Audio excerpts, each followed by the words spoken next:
ፍቅር ህብረት ውስጥ ደግሞ አባል ነኝ። በአንተ አገልግሎት በነገራችን ላይ ብዙ ሰዎች ከካንሰር ከኩላሊት እና ከኤችአይቪ እንደተፈወሱም ሰምቻለሁ። በጣም ጥሩ ነብይ ሰለሞን፣ እኔ ጥያቄዎችን ጨርሻለሁ፣ ግን መናገር የምፈልገው ማሳለፍ የምፈልገው መልእክት ወይም ደግሞ ማመስገን የምትፈልገው አካል ካለ እድል ውስጥ። ቴንኪው። እሺ፣ ከመጽሐፍ ቅዱስ ክፍል አንድ ስፍራ ጠቅሼ ያው ነብይ ስለሆንኩ የሚናገር ቢኖር እንደ እግዚአብሔር ቃል ይናገር ይላል መጽሐፍ ቅዱሳችን በኤፌሶን ምዕራፍ 5 ቁጥር 18 ላይ መንፈስ ይሙላባችሁ እንጂ በወይን ጠጅ አትስከሩ ይላል። እኛ አማኞች ዕለት ዕለት መንፈስ ቅዱስ ልንሞላ ይገባል። ምክንያቱም በህይወታችን እግዚአብሔር በሚፈልገው መልኩ ተገልጠን ለማለፍ ዕለት ዕለት መንፈስ ቅዱስ ልንሞላ ይገባል። ይህ ካልሆነ በእግዚአብሔር አጀንዳ ውስጥ አንገኝም፣ እንባክናለን። የጥበብ መንፈስ፣ የእውቀት መንፈስ፣ የምክር መንፈስ፣ የማስተዋል መንፈስ፣ እነዚህ ሁሉ እኔና እናንተ በመንፈስ ቅዱስ ሙላቱ ስንገባ በህይወታችን የሚገለጡ ናቸው። የእግዚአብሔርን ቃል የምናውቀው በመንፈስ ቅዱስ አማካኝነት ነው።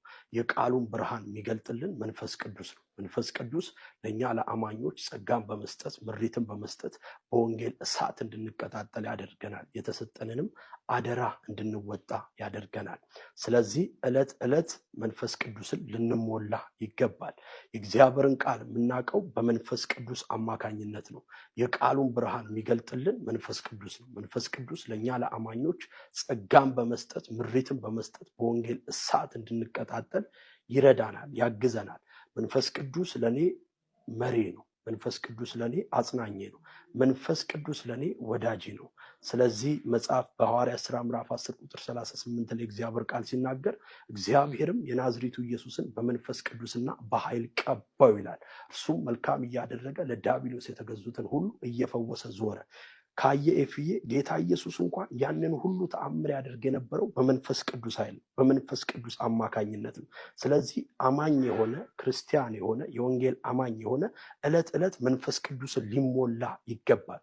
መንፈስ ቅዱስን ሊራብ ይገባል። ረሃብ የመንፈሳዊ ጤንነት ምልክት ነው። ያለ መንፈሳዊ ረሃብ ወደ ጥልቅ መንፈሳዊ ልምምድ ውስጥ መግባት አንችልም። ረሃባችን ደግሞ የመንፈስ ቅዱስ አልወት የመንፈስ ቅዱስ ክብር እንጂ ሌላ ነገር አይደለም። ከኛም የቀደሙ አባቶቻችን ይራቡ የነበረው ይህን ክብር ነበር። ሙሴ ከእግዚአብሔር ጋር አፍ ለአፍ እንደ ባልንጀራ እየተነጋገረ ሙሴ በሕይወቱ በአገልግሎቱ የተለያየ ድንቅና ተአምራት ሆኖ ተፈጽሞ ያለማቋረጥ ጌታ ኢየሱስን ክብርህን አሳየኝ ይለው ነበር። መዝሙረኛው ዳዊት ሲናገር ነፍሴ አለ እጅግ አንተን ተጠማች አለ። ሐዋርያው ቅዱስ ጳውሎስ የኋላዬን እየረሳሁ የፊቴን ለመያዝ እዘረጋለሁ አለ። በጌታ በኢየሱስ ስም ልጸልይላችሁ ነፍሳችሁ እጅግ መንፈስ ቅዱስን መራብና መጠማት ትችል ዘንድ የሚያስችል የመለኮት ኃይል ይለቀቅላችሁ። በነገራችን ላይ በተለምዶ መንገድ ሳይሆን በአዲስ ክብር የሚቀቡ ሴትና ወንድ ልጆች 2017 ይነሳሉ። በተለምዶ መንገድ አይደለም፣ በአዲስ ክብር ይነሳሉ። ቅዱስ እግዚአብሔር መንፈስ በላያቸው ላይ ይወርዳል። በሺዎች የሚቆጠሩ ሰዎችን ከዘላለማዊ ሞት ወደ ዘላለም ሕይወት ይናጠቃሉ። የምስራቹን ወንጌል በአደባባይ ይሰብካሉ። የክርስቶስ የኢየሱስን ስም በኢትዮጵያ ላይ እንደ ባንዲራ የምናውለበልብበት ጊዜ 2017 ነው። ብዙ ትውልድ በመንፈስ ቅዱስ ኃይል ይነሳል።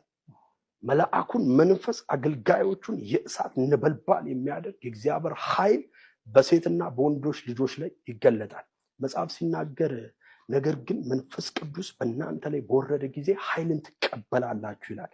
በኢየሩሳሌም፣ በይሁዳ፣ በሰማርያ እስከ ዓለም ዳርቻ ድረስ የክርስቶስን አዳኝነት ጌትነት በመንፈስ ቅዱስ ኃይል የሚያደርሱ ሴትና ወንድ ልጆች በ2017 ጌታ ያስነሳቸዋል። ሁለተኛው ምንድነው? 2017 በኔና መንፈስ ቅዱስን በተራቡት ላይ አምላኬ ክብሩን በኃይል ይገልጣል።